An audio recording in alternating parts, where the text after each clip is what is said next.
Bien, jóvenes, bueno, continuaremos como parte de nuestros últimos temas para revisar eh, con este subtema que viene a juntar o a terminar de, de ligar todas las ideas que hemos estado construyendo.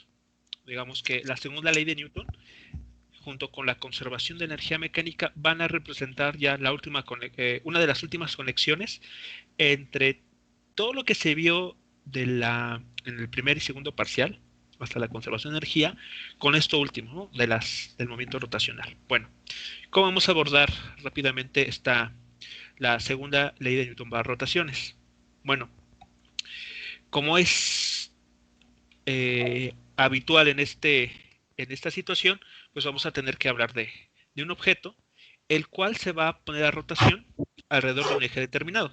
Es lo que se busca, justamente al aplicar una fuerza que genere una torca.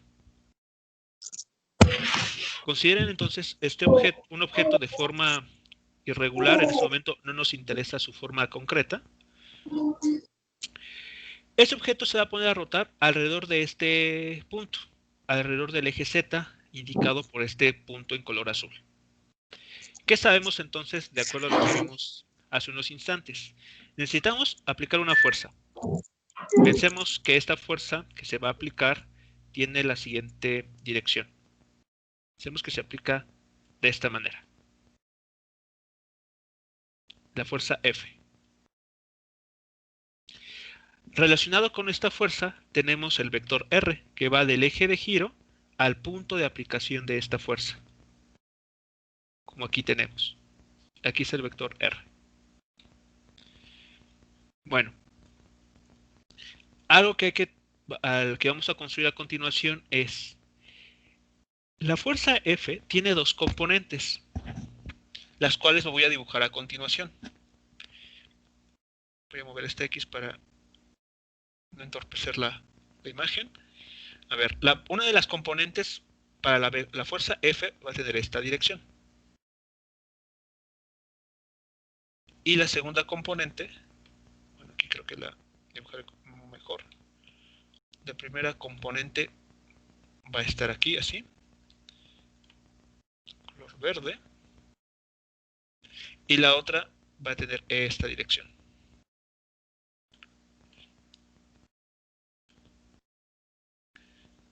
Repito, esto que estoy dibujando son las componentes de la fuerza F. Esta fuerza F, esta componente, la voy a llamar, voy a ponerle dos barritas, porque es paralela al al vector R. Y esta otra componente, la que está en color verde, le voy a poner este símbolo. No sé si todos lo identifican o lo reconocen, para indicar que esta fuerza es perpendicular al vector R. Aquí hay 90 grados entre ellos.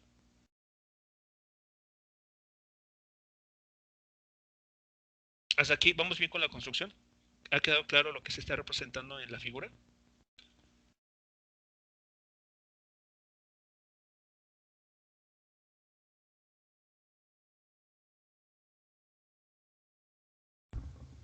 Sí, profe. ¿Sí? Muy bien. ¿Cuál de estas dos componentes es la que va a generar la rotación?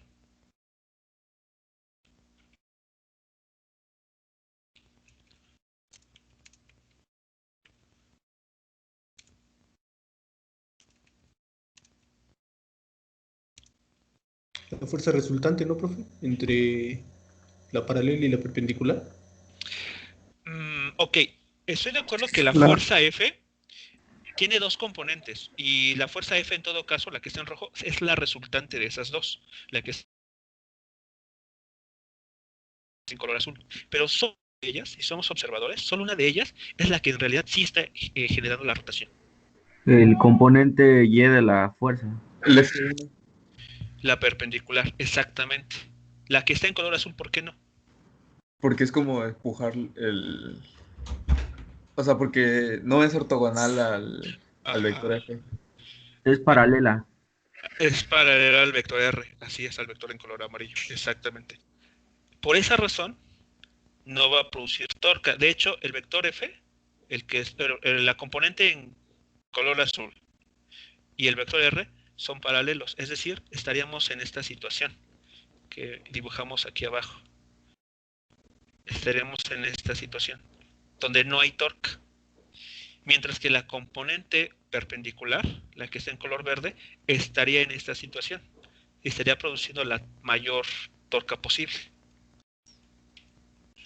Es justamente esta, justamente esa componente, la que sí va a producir una torca efectiva sobre este objeto. Entonces, cuando una fuerza F se aplica sobre un objeto para ponerlo a rotar o a girar alrededor de un eje, solo la componente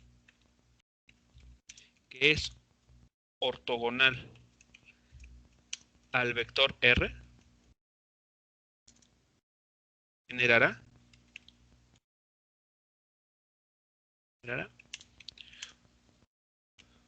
una torca. Solamente esa componente que ustedes ya correctamente han señalado.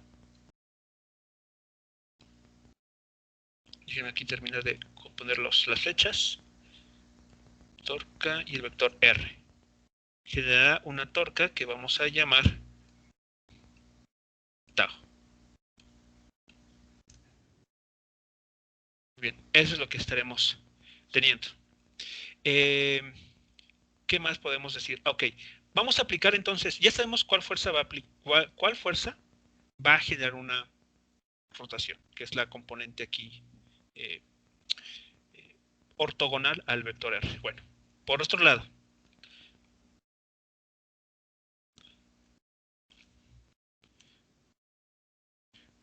por otra parte, ¿qué nos dice la segunda ley de Newton?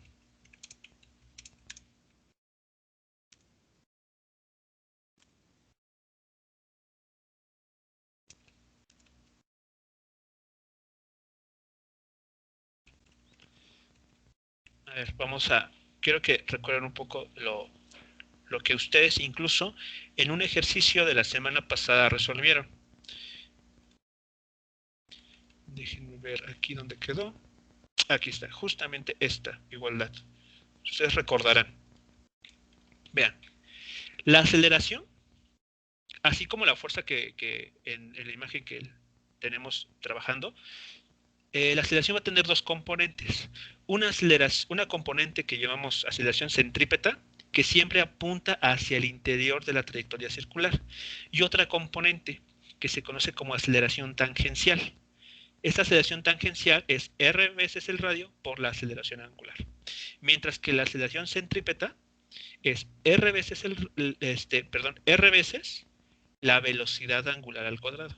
Bueno, en este caso, ¿cuál aceleración estaríamos observando? ¿Cuál de estas dos componentes estaríamos observando debido a esa fuerza? A esa componente. Sería una aceleración, sería la componente centrípeta o la componente tangencial.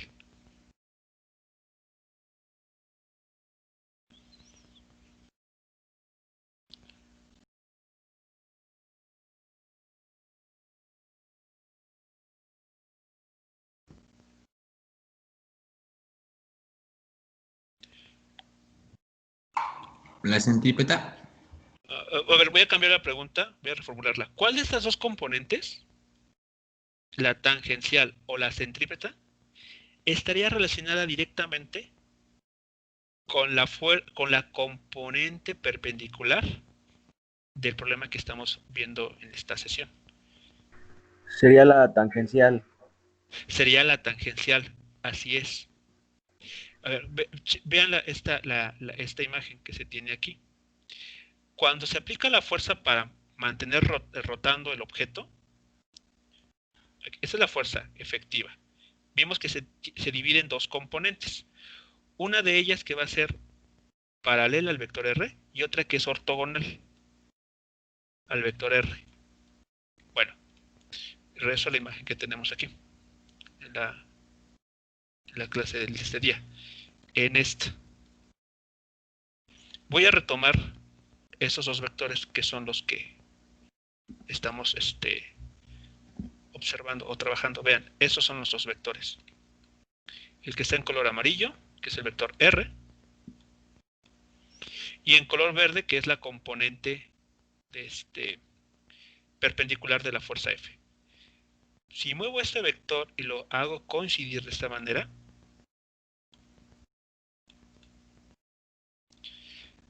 vean que podemos aquí hablar de una circunferencia. A ver, voy a llevarme esta cosa así. Voy a cambiar de color. Y déjenme ajustarla.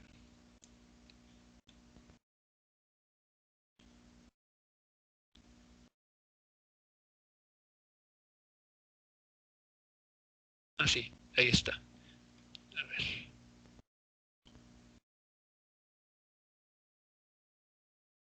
Así y... ahora sí, ahí está. Vean entonces, la componente F es tangente a la trayectoria circular que se va a estar, que estaría dibujando este objeto mientras va rotando. Entonces, de acuerdo a la segunda ley de Newton, la aceleración tangencial lo va a estar produciendo la componente perpendicular. ¿Sí vamos bien? ¿Sí queda claro esta primera idea?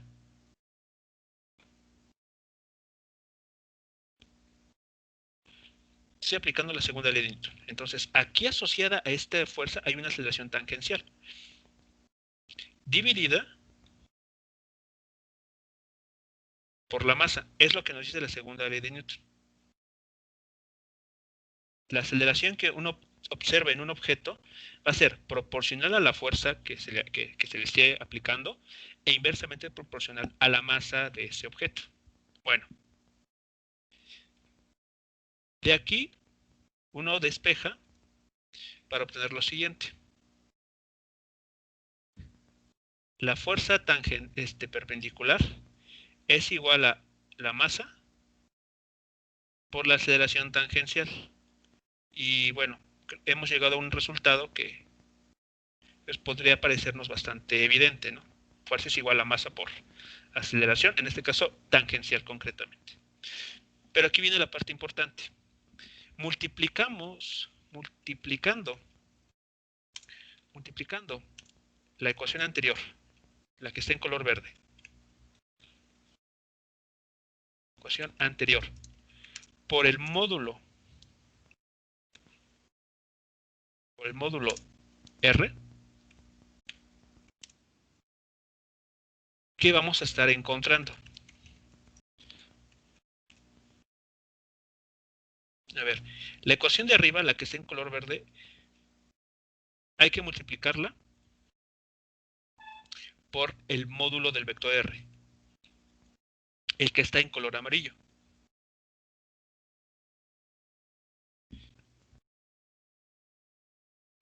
Aquí voy a dejar espacio para indicar esa multiplicación. A ver, agrego aquí ese módulo R en ambos lados de la igualdad. Del lado izquierdo, ¿esto quién es? Esta cantidad, ¿de quién estamos hablando aquí? Un componente de la fuerza. Ajá, pero al multiplicarla por R, por el módulo de este vector, ¿qué cantidad se está obteniendo? El torque. Exactamente. Correcto. Entonces, esta ecuación aquí, bueno, este término, en realidad es el momento de fuerza. ¿Sí es claro para todos por qué?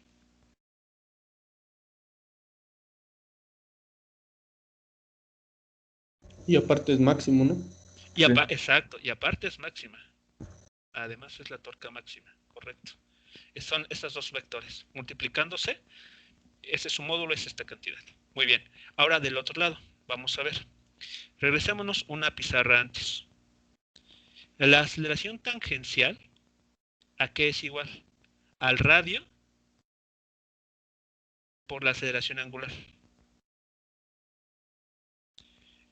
Entonces, en esta ecuación que tenemos aquí, podemos hacer ese cambio. Podemos dejar el valor de la masa, el valor de R, pero esta aceleración tangencial la podemos reemplazar por otra vez el radio. Bueno, en este caso, al radio me refiero a esta distancia R. Y a la aceleración angular. Juntemos algunos términos ahí. A ver si les es familiar esto. La masa por la distancia al eje de rotación al cuadrado por la aceleración angular. Este término en color amarillo, ¿quién es? ¿Qué cantidad se obtiene cuando se multiplica la masa de una partícula por la distancia que hay entre dicha partícula y el eje de giro o eje de rotación? La aceleración centrípeta, creo. No.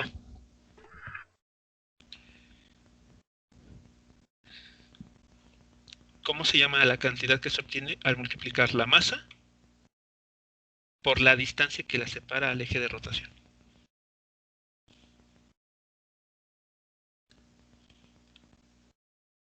Acá lo tenemos también.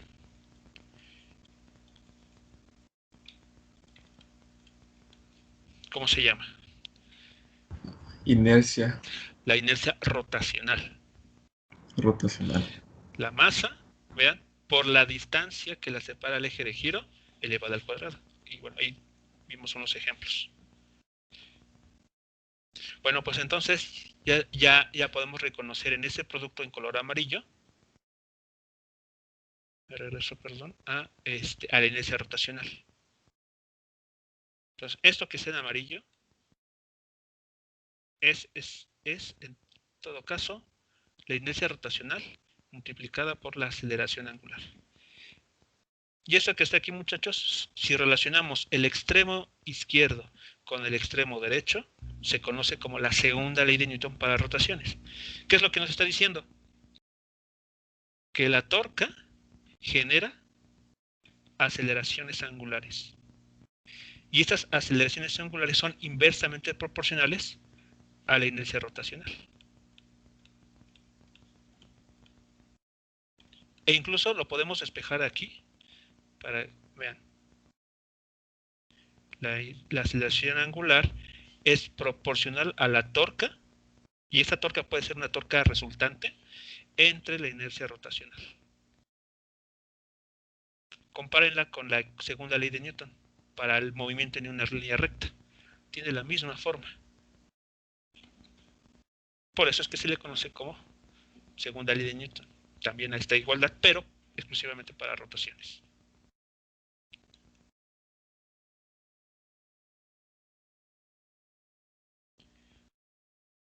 ¿Preguntas hasta aquí con relación a este resultado? Si es claro, entonces, ¿cómo se va a analizar ahora todo?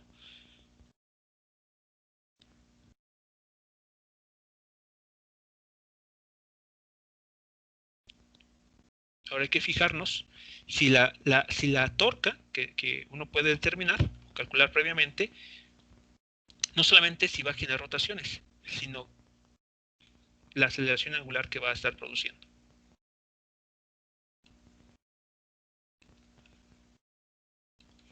Permítanme pasar estas imágenes más hacia abajo porque de hecho las que vamos a resolver a continuación.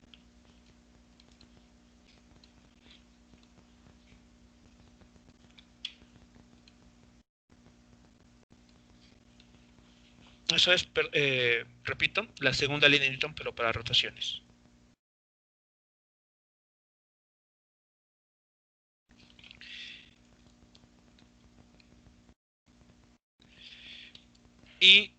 Y bueno, no voy a entrar en mucho detalle, no voy a decir, pero bueno, voy a hacer el comentario adicional.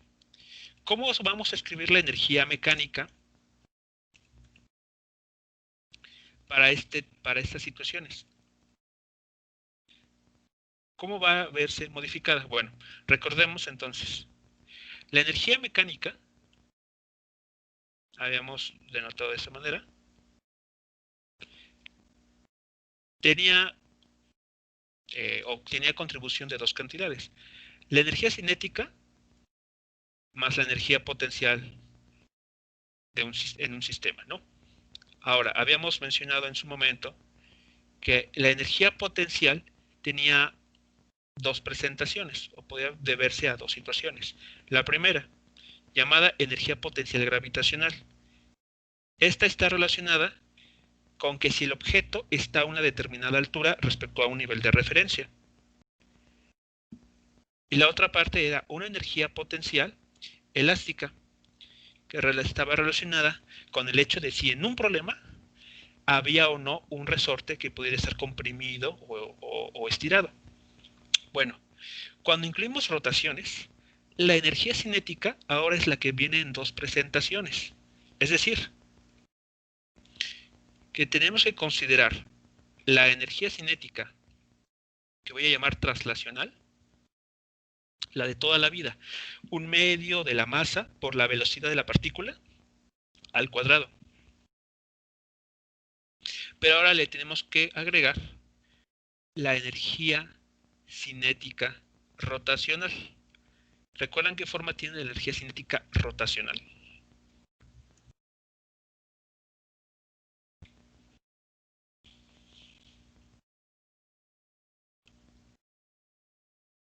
También lo vimos aquí. Tiene esta forma. Aquí está. Un medio de la inercia rotacional por la velocidad angular al cuadrado. Esa es la energía cinética rotacional. Y entonces, en los problemas que ahora vamos a resolver, si queremos aplicar la conservación de energía mecánica, no solo hay que fijarnos si hay movimiento traslacional, sino también si hay un objeto rotando. Porque si lo hay, entonces este término en color rojo hay que tomarlo en cuenta. La energía cinética rotacional. En los otros problemas que resolvimos en los parciales pasados, no consideramos nunca rotaciones. Ese término era cero. Por eso ni valía la pena hablar de él. Pero ahora, en los problemas que vamos a resolver, sí es importante tenerlo en cuenta. Bien, entonces vamos a resolver nuestros primeros ejercicios con la información que se ha estado comentando aquí. Tanto la segunda ley de Newton para rotaciones como la energía mecánica con este nuevo agregado, la energía cinética rotacional. Bien, estos dos ejercicios se refieren al mismo sistema, por eso es que los pongo aquí uno al otro, uno del lado del otro. Bueno, a ver, vamos a ver esta primera parte. Nos dice lo siguiente. Nos comentan que un cable ligero, flexible y que no se estira, está enrollado varias vueltas en el tambor de un malacate, que es un cilindro sólido, con masa de 50 kilogramos y de un cierto diámetro, que vale en el problema 0.12 metros. Este cilindro gira sobre un eje fijo horizontal montado en los cojinetes sin fricción. Entonces, este cilindro está montado en esta estructura y alrededor de esta va a estar girando. Bueno, nos comentan que una fuerza constante de magnitud 9 newtons tira del extremo libre del cable a lo largo de una distancia de 2 metros. El cable no resbala y hace girar el cilindro cuando se desenrolla. Esta idea vamos a explotarla porque aunque es una frase muy simple, tiene mucha información, al igual que esta otra, que no se estira. Son frases que a primera vista son muy inocentes, pero como vamos a ver, guardan mucha información para nuestro análisis. Bueno, el cable no resbala y hace girar el cilindro cuando se desenrolla. Si el cilindro estaba inicialmente en reposo, calcule su rapidez angular final y la rapidez final del cable. Entonces, a ver, ¿cómo vamos a analizar este problema? Porque, bueno, tenemos mucha información ahí y lo importante es poderla ajustar a lo que ya conocemos, ¿no? A lo que hemos visto, ya sea minutos antes, lo que vimos en la clase pasada, o incluso de lo que sabemos desde el segundo parcial, con la conservación de energía, el teorema trabajo-energía y demás. Bueno, a ver, ¿queda claro entonces la situación que está aquí presentándose? Inicialmente, el cable estaba en esta posición. Pensemos que este punto es el extremo del cable. Cuando el cable estaba en esta posición, el cilindro estaba en reposo. No fue hasta que el extremo del cable se llevó a esta distancia de 2 metros para que este cilindro comenzara a rotar. Sí, vamos viendo cuál es la idea aquí, la conexión entre el movimiento del cable que fue horizontal y la rotación del cilindro.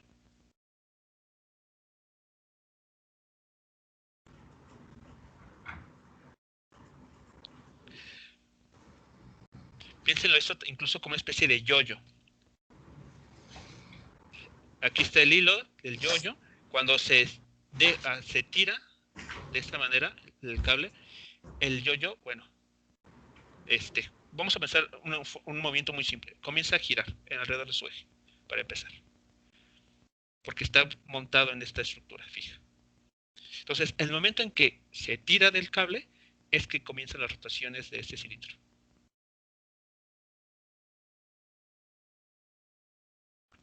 Muy bien. ¿Por qué mencionaba que es importante estas dos ideas? Que el cable no resbala y que no se estira. Algo en particular, esto de que no se estira, ya lo habíamos tomado para analizar problemas en la segunda ley de Newton, con el diagrama de cuerpo libre. Si recuerdan, cuando había cuerdas involucradas y poleas. ¿No hay tensión, profe? Bueno, no sé si... A ver, por ejemplo, ¿qué importancia tiene el hecho de que nos digan que la cuerda no se estira? Que no es como una liga. Que no hay energía potencial elástica. Algo mucho más importante que eso. La cuerda no se estira. Ahora, a ver, recuerden problemas que habíamos visto en su momento de una polea. Teníamos un cable así, un plano inclinado, por ejemplo. Y tenemos otro objeto colgando. Y en esos problemas nos decían, la cuerda no se estira. ¿Por qué era importante esa aclaración? Para no tomar en cuenta una distancia mayor. ¿Cómo distancia mayor? Ajá, tomar la distancia que se nos da sin tener en cuenta que se estire. Ok, vale, eso es una muy buena razón. ¿Alguna otra?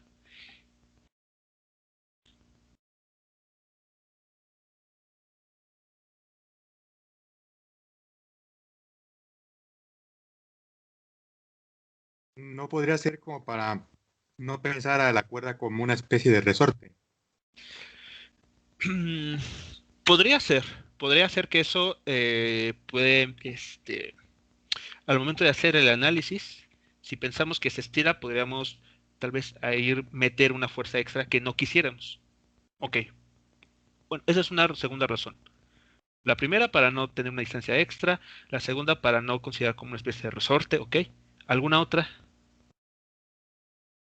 A ver, piensen en la siguiente situación. ¿Qué pasa si este bloque, el que está colgando, desciende a una altura, con una cierta velocidad o aceleración? Cualquiera de las dos. ¿Qué pasa con este otro? Con el que está en el plano inclinado. Se puede decir que la cuerda no se deforma, ¿no, profe? Lo que evita que la tensión influya. Ok, la cuerda no se deforma, muy bien. ¿Y cómo son estas aceleraciones entre estos dos objetos? Son contrarias. Contrarias como No, contrarias. es la misma, ¿no? Es Sí, la misma porque van, como jalan a uno. Bueno, los dos se jalan al mismo tiempo, o sea, no hacen sí, contrapeso. como cuando una se mueve, como una de estos objetos se mueve, la otra en automático, instantáneamente, se mueve también. Y eso es debido a que la cuerda no se estira. Porque si se estirara, justamente las dos ideas que comentaron de que se tenía como una especie de resorte y habría una distancia adicional, jugarían partido. Pero no es el caso. Como la cuerda no se estira, significa que si el objeto M cae con una cierta aceleración, el objeto sube, el objeto que está en el plano inclinado sube con esa misma aceleración. Si este objeto avanza a una distancia h, al mismo tiempo, este bloque en el plano inclinado avanza a una distancia h sobre el plano inclinado, claro. Eso es importante, por eso es la aclaración de que no se estira. Entonces, recuérdenlo, ténganlo muy presente. Eso es lo que implica que la cuerda no se estire. En este problema, ¿cómo viene reflejado? ¿Cómo lo vamos a tomar en cuenta? Bueno, cuando el alambre es jalado hacia la izquierda, de manera automática, también el cilindro comienza a rotar. ¿Qué importancia tiene el que nos digan que el cable no resbala? Quiere decir que microscópicamente, esto es, si analizamos el borde del cilindro y el alambre, encontraremos algo así como, digamos, no son superficies totalmente perfectas, lisas, sino tienen irregularidades. Quiere decir esto que cuando la cuerda avanza, esta especie como de dientes, ¿no? de irregularidades, embonan con los del cilindro y hacen que gire. Si vamos viendo cómo se traduce esto que nos dicen que no resbala. Sí, sí, sí. ¿Sí? Eso es importante. Esos detalles, digo, son palabras ahí simples, pero guardan mucha información física. ¿Cómo vamos a retomar entonces esta información para pues, ya dar la respuesta, ¿no? Bueno, estos comentarios llevan la siguiente idea. Cuando el cable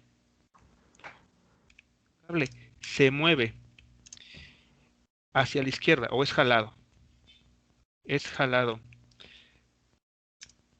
hacia la izquierda, a través de una fuerza F, a lo largo de una distancia D, a lo largo de una distancia D, en ese mismo instante, el cilindro comienza a girar.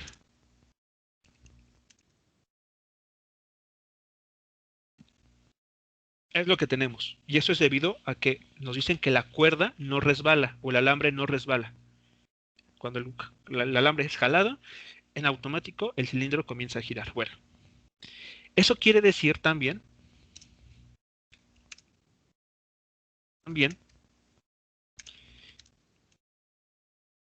que la fuerza F genera la rotación del cilindro sobre un eje que pasa por su centro. El centro de este.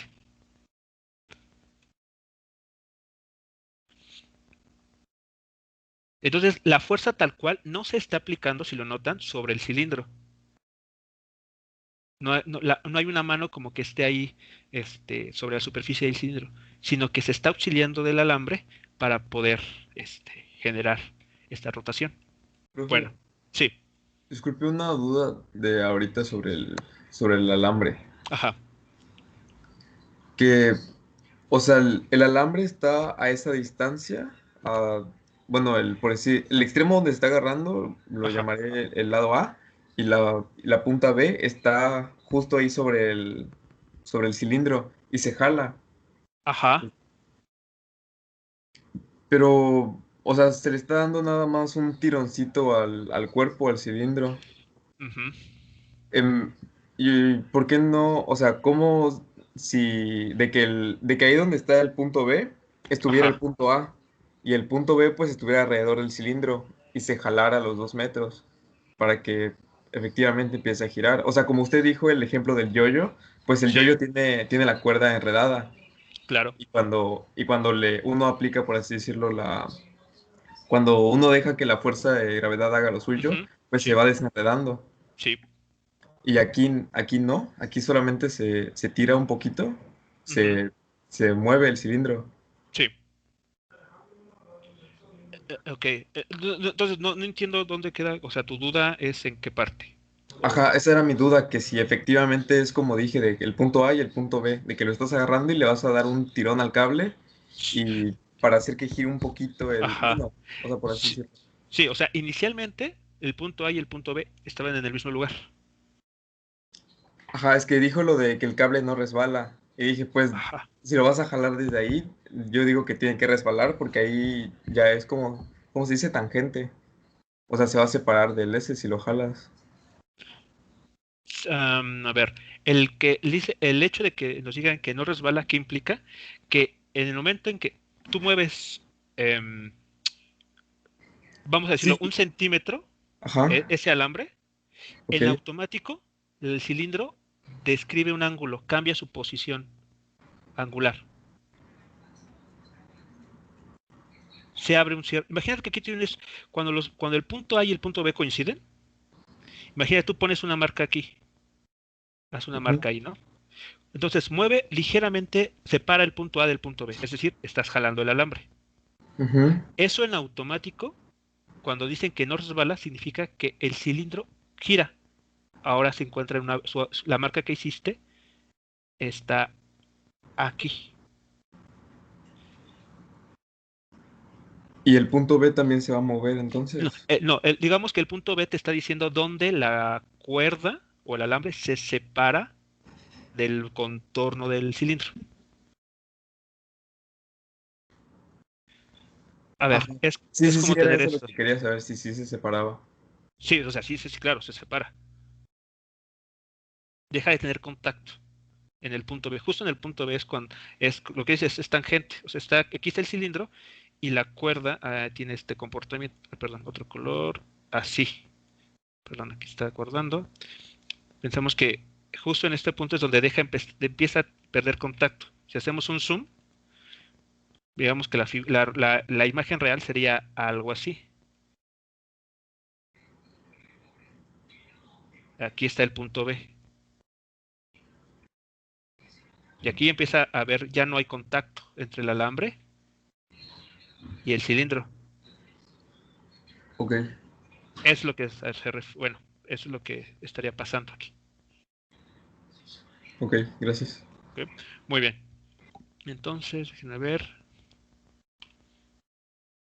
Vale, entonces, cuando es jalado hacia la izquierda, este, lo que quiero comentar es lo siguiente, o sea, si el alambre es jalado, es desplazado, estos dos puntos A y B son separados una cierta distancia, pensemos una distancia L,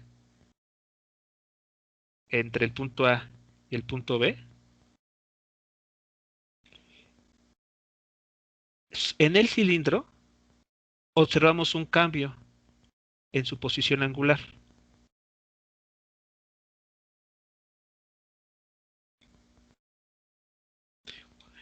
Si el punto A y el punto B vuelven a coincidir, pensemos que este ángulo entonces se hace cero. El objeto regresa a su posición original, su posición angular original. Entre más se incremente la L, es decir, entre más alejado esté el A del punto B, más vueltas vamos a estar generando sobre el cilindro. Por eso mencionaba el ejemplo del yoyo, en ese sentido. Porque sí, en efecto el yoyo tiene dos movimientos, rota y además desciende. Aquí solamente nos estamos quedando con uno, con el de rotación. Bueno, bueno, estamos viendo que implica que la fuerza F genera una rotación sobre el cilindro. Si aplicamos el teorema trabajo-energía, tenemos lo siguiente. Y esa es y aquí viene a resaltar el hecho que nos digan que no se que no se estira y que no resbala. Cuando el objeto cuando sobre el alambre actúa esta fuerza y lo desplazamos 2 metros, es decir, separamos el punto A del punto B 2 metros, se está produciendo un trabajo mecánico. ¿Cierto o no? Estamos moviendo el extremo del alambre 2 metros con la ayuda de la fuerza de 9 newtons. Eso lo podemos interpretar como un trabajo mecánico. Fuerza por distancia, si lo quieren utilizar. Si le es más fácil visualizarlo de ese modo. Entonces tenemos un trabajo mecánico debido a esa fuerza. Y el teorema de trabajo-energía, ¿qué nos dice? ¿Qué pasa con este trabajo mecánico?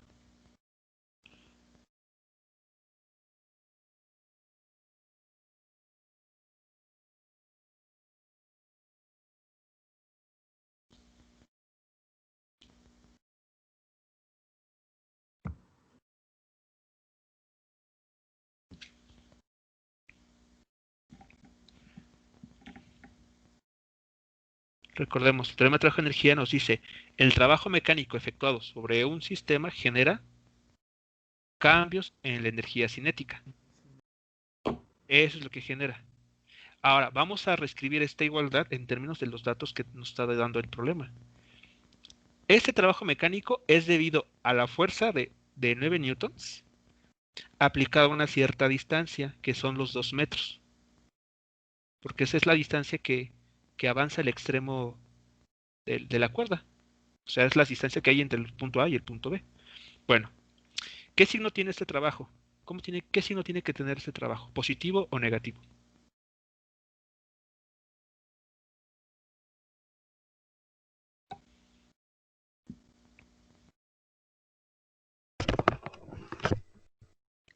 ¿Positivo?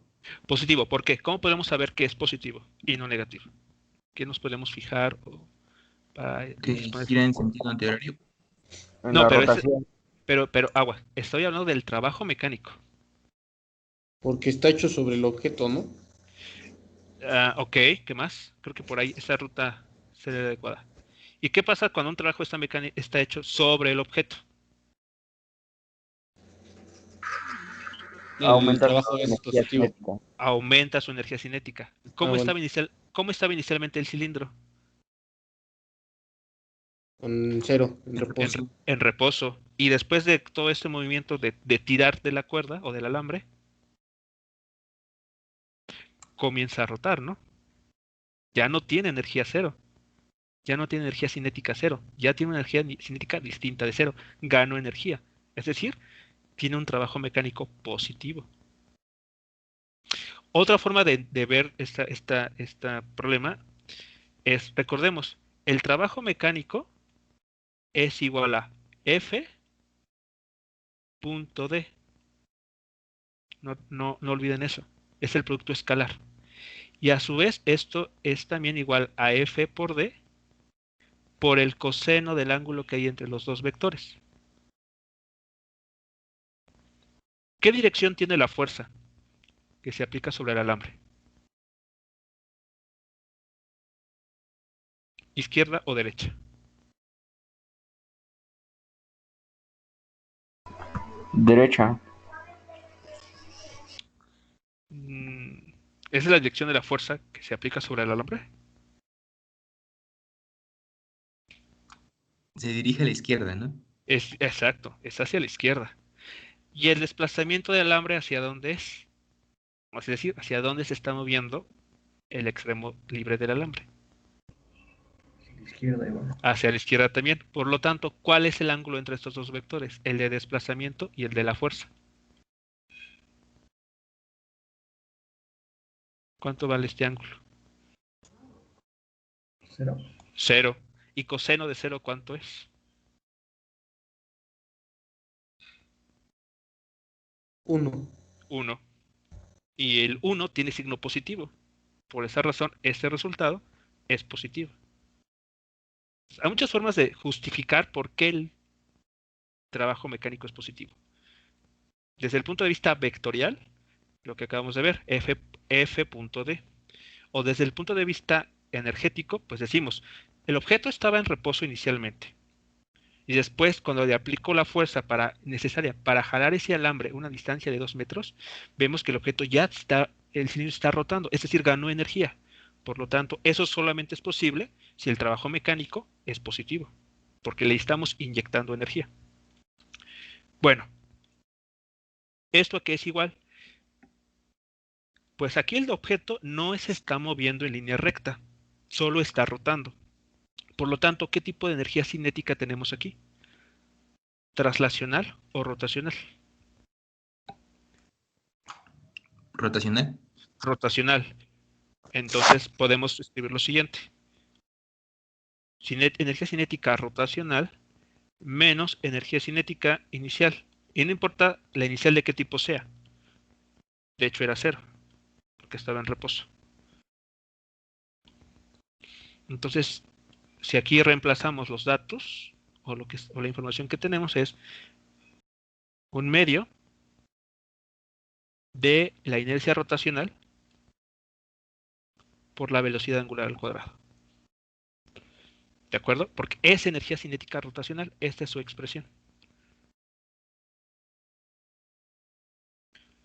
Por lo tanto, ¿qué podemos concluir? ¿Cuánto vale la energía cinética, perdón, la velocidad angular para este problema?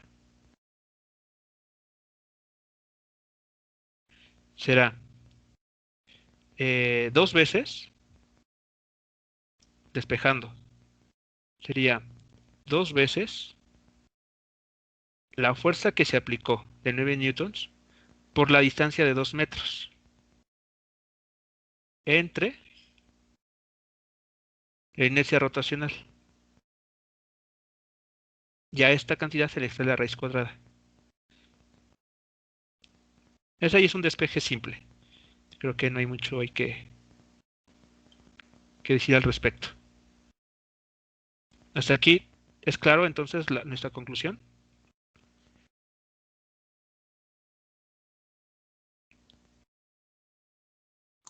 Sí, profe. ¿Sí? Ahora, nada más para avanzar más aquí. Aquí nos indican o nos piden la inercia rotacional de un cilindro que gira alrededor de un eje que pasa por su centro. Entonces, nosotros vimos la clase pasada que para ciertas figuras, no sé, creo que no quedó aquí, quedó en la siguiente pizarra, para ciertas figuras, la inercia rotacional ya estaba dada a modo de tabla. Pero lo único que uno tiene que hacer es justamente ir a la tabla y fijarse. Aquí está. Para un cilindro de radio R que gira alrededor de un eje que pasa por su centro, este es el valor de la inercia rotacional o momento de inercia. Pues lo único que hacemos es llevarlo a nuestra ecuación. Así sin más. No hay mucho que hacer aquí. Como ya está dado en tablas, pues solamente lo sustituimos. Y si es posible, pues se simplifica la ecuación que se esté trabajando. O sea, aquí tenemos 2 veces la fuerza aplicada por la distancia por el valor de inercia rotacional de un cilindro, que vale un medio de la masa del cilindro por el radio al cuadrado de dicho cilindro. Profe, una Sí, pregunta. ¿Esa tabla la vamos a poder usar en el examen? sí, O... Ah, ok. sí. De hecho, los típicos son o una varilla, un aro, un anillo, un cilindro o una esfera. De hecho, yo sugiero que se hagan ustedes su propia tabla, que chequen en los libros y construyan su propia tabla, porque en algunos libros que tenemos ahí en Classroom, digamos, no todas las tablas son iguales. Algunos tienen una más, o alguna inercia rotacional, alguna figura que otra no tiene. Entonces, bueno, es importante ahí, que contrasten y traten de tener la mayor cantidad de información en esta tabla que puedan ustedes construir.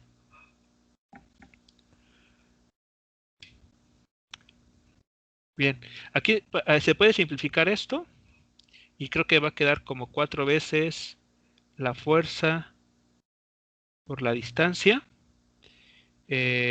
sobre M entre 1 entre R.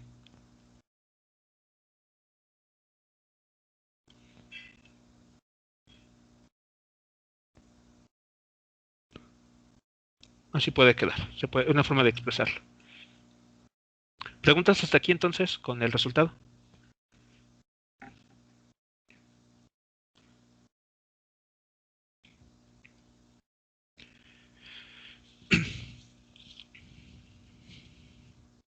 Entonces, vean, el teorema de trabajo-energía es útil, sabiéndolo ocupar. Ahora, finalmente nos preguntan, bueno, ya que respondimos, ¿cuál es su rapidez angular? Ahí está dada. Es cuestión nada más de meter los datos del enunciado y tener el valor numérico. Nos pregunta, ¿cuál es la rapidez final del cable? ¿Cómo podemos determinar la rapidez final del cable? Como el cable no resbala, perdón, no se estira, como el cable no se estira, podemos asegurar que la velocidad que su velocidad, y aquí pongo lineal, porque al final el cable se mueve en línea recta, es igual a la velocidad también lineal del cilindro. ¿Sí es claro por qué? ¿Por qué es importante que el cable no se estire?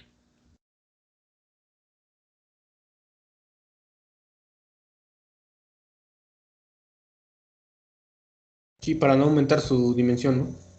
¿Para aumentar qué, perdón? Su dimensión, su longitud, vaya.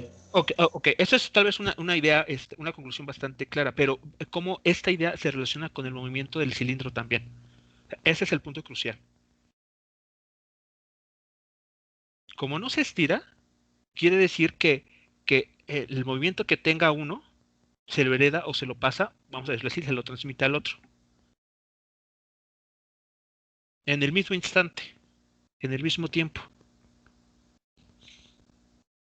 Por lo tanto, la velocidad que observemos lineal en el alambre es la misma velocidad lineal que observemos en el cilindro, en este caso, que es el objeto que está girando. De esta manera, la velocidad lineal del alambre es igual a r veces, porque es el radio del cilindro, por la velocidad angular del cilindro. Esta ecuación ustedes también la dedujeron la clase pasada en una actividad. Ahí utilizaron derivadas y regla de la cadena. Por lo tanto, la velocidad del alambre, que es exactamente igual a la velocidad lineal del cilindro, pues se construye simplemente multiplicando el radio del cilindro por esta cantidad. Y algebraicamente, pues esto aquí se elimina, quedando simplemente lo que está en el término de la raíz cuadrada.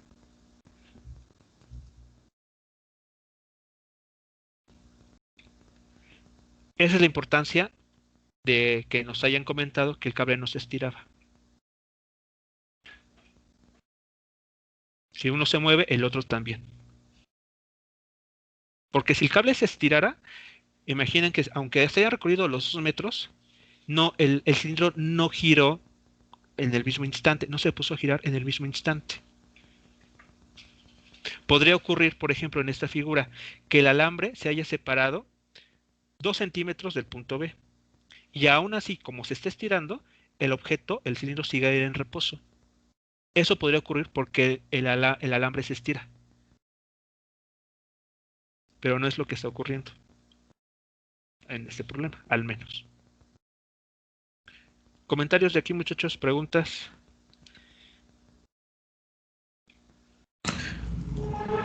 Profe, y por Sí. ejemplo,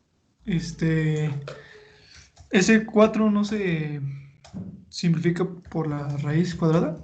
Lo puedes sacar, lo puedes extraer y queda como 2 veces la raíz cuadrada de FD entre M. Ah, ok. Sí, la forma en que ustedes gusten simplificar es, bueno, es bienvenida siempre y cuando sea una simplificación correcta. Ok, gracias. Vale. Bien. Entonces, esto está relacionado, si lo ven, con una especie de asunto energético, meramente energético. Vamos a analizar el problema, pero desde un punto de vista dinámico, es decir, fuerzas.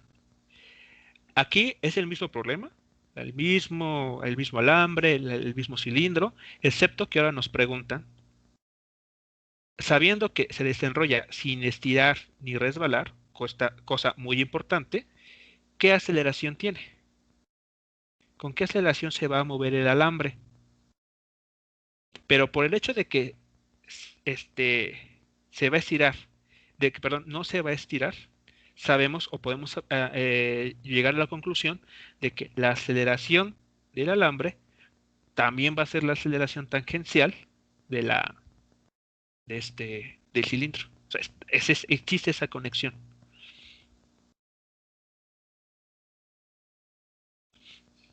Bien, entonces, ¿cómo analizamos un problema desde el punto de fuerzas desde el punto de vista de la dinámica? Bueno, si ustedes recuerdan, tenemos que construir un diagrama de cuerpo libre.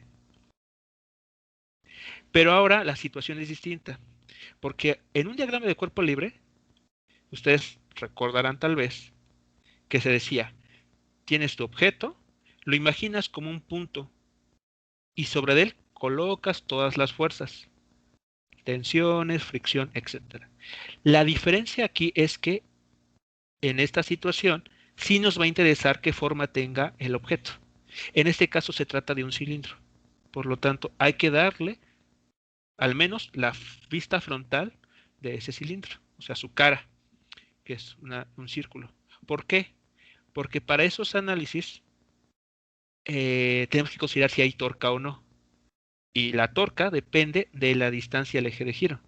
En un punto, pues no tiene sentido hablar de distancias porque pues tal cual, es un punto, no tiene dimensiones. Mientras que una estructura diferente como un círculo, sí tiene un radio. Y dependiendo de cómo se apliquen las fuerzas respecto al eje de giro, pues tendremos o no una torca. Entonces, en estos problemas, ¿qué está pasando? Bueno, aquí está ilustrado. Tenemos el eje, el sistema de coordenadas X y Y. ¿Cuántas fuerzas están actuando sobre este objeto? Pues al menos tres fuerzas. ¿Quiénes son? El peso. Ustedes recuerden que la fuerza peso, a menos de que el objeto esté en un lugar totalmente alejado de contacto con la Tierra, no va a existir esa fuerza. Pero como no es el caso, tenemos la fuerza peso. Aquí está, actuando hacia abajo. Pero esta fuerza peso siempre va a estar actuando en el centro de masa de los objetos. Sobre el centro de masa vamos a tener que dibujarlo. Y si somos observadores, este objeto va a rotar alrededor de su centro, que es el punto también en el cual se encuentra el centro de masa. Por lo tanto, ¿cuánto vale el brazo de palanca entre el eje de giro y el vector peso?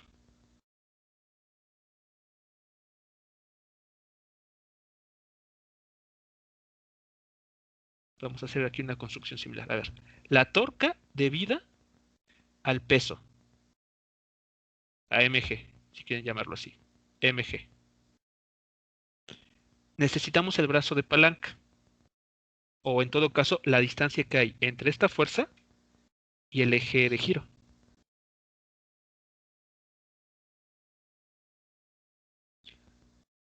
¿Cuánto vale la torca debida al peso? Es el módulo del peso, profe. ¿Perdón? Ah, no, es la. No, perdón. O sea, recuerden ustedes, la torca es fuerza la fuerza por el brazo de palanca. O bien, la fuerza por la distancia del eje de giro por el seno de ángulo que hay entre ellos dos.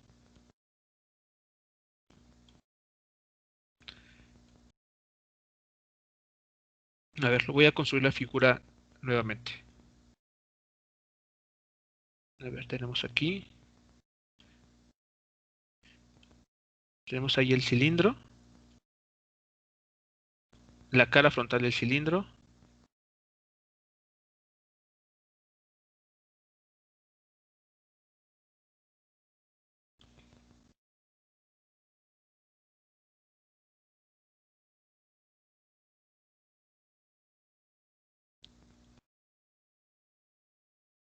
Tenemos nuestro sistema de ejes X y Y. Muy importante identificar, el eje de rotación está alrededor, bueno, pasa por el centro de este cilindro. Ese es el punto de rotación, este punto. Aquí está rotando el cilindro. El peso, el vector peso, es un vector que apunta sí hacia abajo, pero pasa por el centro de masa, el cual es también el punto alrededor del cual se está poniendo a girar este cilindro. ¿Cuánto va el brazo de palanca entonces? ¿Cuál es la distancia que hay entre el eje de giro y el punto de aplicación de la fuerza o del peso en este caso?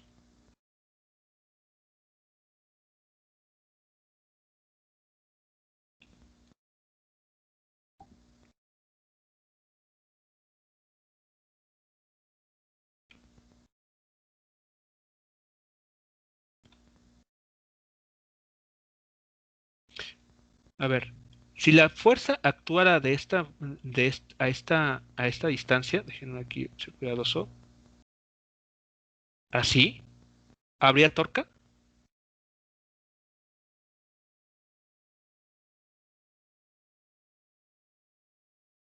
Si el peso actuara de esta manera.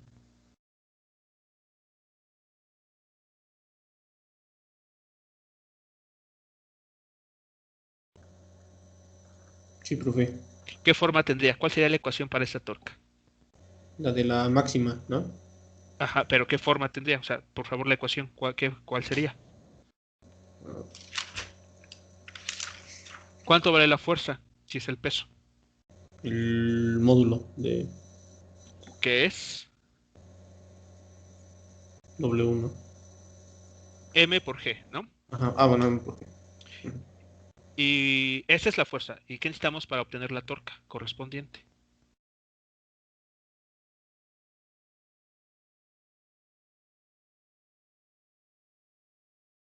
Lo acabamos de mencionar acá.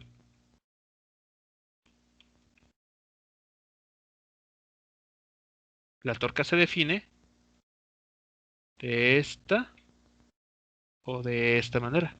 ¿Qué necesitamos si ya tenemos la fuerza? ¿Qué hay que involucrar?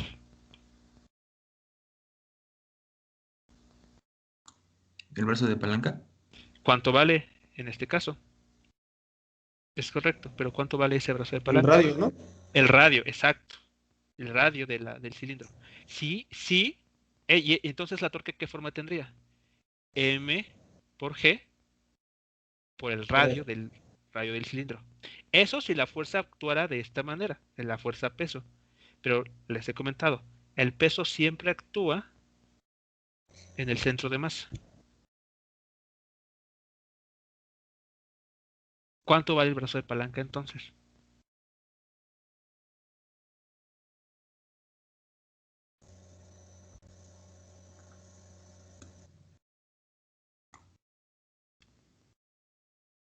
Pues se puede El decir que radio. ¿Cuánto, perdón?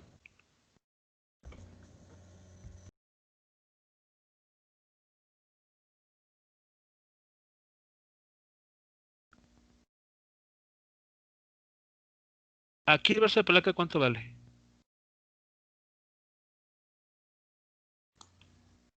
MG por radio. Entonces aquí está el radio. Aquí. Ese es el brazo de palanca. Aquí está el eje de giro, que es este punto, y la aplicación de la fuerza está aquí. Entonces ahí está el brazo de palanca. La separación entre estos dos, entre el eje de giro y el punto de aplicación de la fuerza. Pero la fuerza peso, el vector peso, perdón, la fuerza peso, siempre, repito, actúa en el centro de masa. Justo como lo muestra la figura aquí. ¿Cuánto vale el brazo de palanca para esta situación que es la correcta? Que así hay que considerarlo. 0.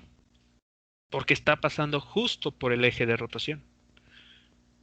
Por lo tanto, el peso no genera torca.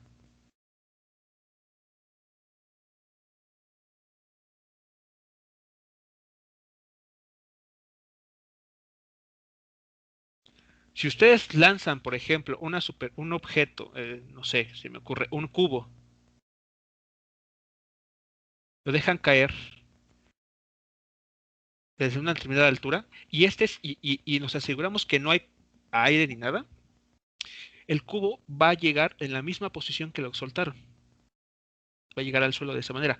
Pero si hay alguna fuerza, por pequeña que sea, que genera alguna torca, este cubo, durante su descenso, va a comenzar a rotar. Pero si no rota, es porque las fuerzas que están actuando sobre él lo hacen en su centro de masa y solamente tiran de él hacia abajo, más no lo hacen rotar. Bueno, ¿qué otras fuerzas están actuando aquí? La fuerza normal debida a los cojinetes. Si observamos aquí los cojinetes, podemos notar que sobre el cilindro actúan estas fuerzas. Actúa esta fuerza, actúa esta, que son las fuerzas normales. Todas estas son fuerzas normales. Todos hacen 90 grados con la superficie de contacto. Si recuerdan ustedes, esa es así como se define la fuerza normal. La fuerza normal está actuando también en el centro de masa.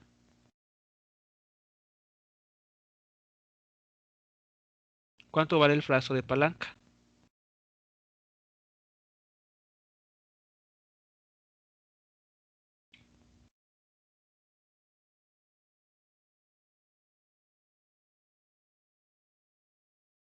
También vale 0 porque actúa sobre el centro de masa. Está actuando en el centro, en el punto en el que es sobre el eje de rotación. Por lo tanto, tampoco va a inducir torca. Entonces, ¿cuál es la única fuerza que sí va a producir una torca y que va a poner a girar este cilindro? Pues la fuerza de 9 newtons, la que está así actuando.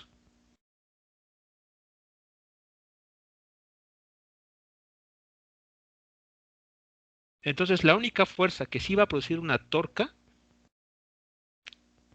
es la fuerza de 9 newtons que tiene un brazo de palanca R, que es el radio del cilindro. Ahí está, esa es la torca. ¿Qué dirección va a tener? Pueden aplicar regla de la mano derecha y encontrarán que es una torca positiva.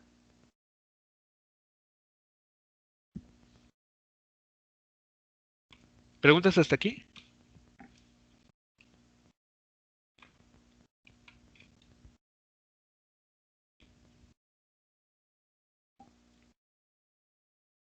Nada más la N es la fuerza normal, ¿verdad? Bueno, Correcto. Ok. Sí, proveniente de los cojinetes que nos menciona el problema, sobre el cual está apoyado el cilindro.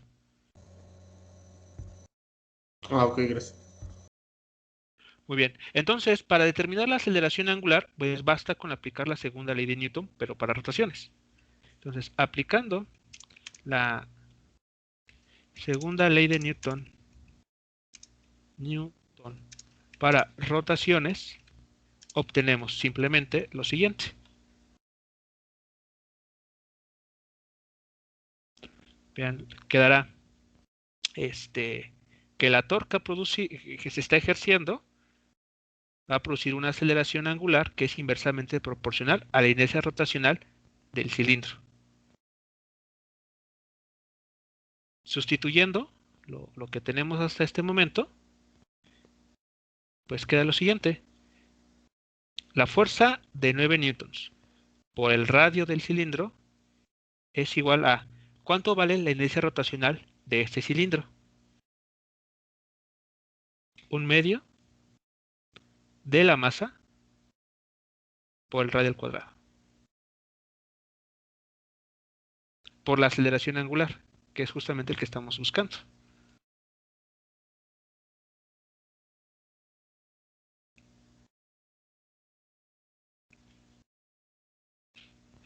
Por lo tanto, la aceleración angular con la que va a girar este cilindro es igual a 2 veces la fuerza sobre la masa entre R. Ahí es una simplificación, ¿no? Entonces, bueno, el álgebra ahí aplicada nos lleva a este resultado. Esa es la velocidad, esa es la aceleración angular, perdón, con la que el cilindro va a estar girando, debido a esta fuerza que se está aplicando a través del alambre.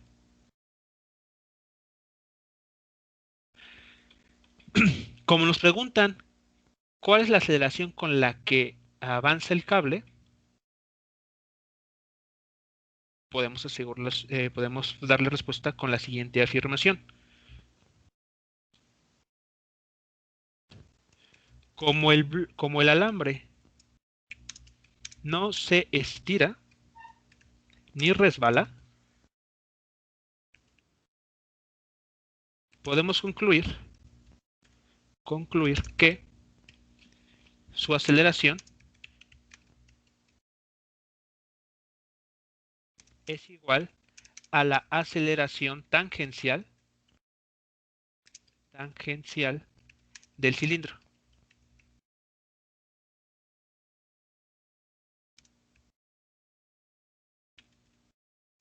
Así, podemos concluir entonces que la aceleración del alambre es la aceleración tangencial del cilindro, el cual, si ustedes recuerdan, perdón, aquí esto lo mando más abajo, si ustedes recuerdan de lo que realizaron en un ejercicio pasado, de eso de deducción con regla de la cadena, etcétera, recordarán que la aceleración tangencial es alfa por R. Si ocupamos la ecuación de arriba, pues lo único que nos queda es que es 2 veces F entre la masa del cilindro. Y esa sería, muchachos, la respuesta para estos dos casos, desde el punto de vista energético como desde el punto de vista de la dinámica.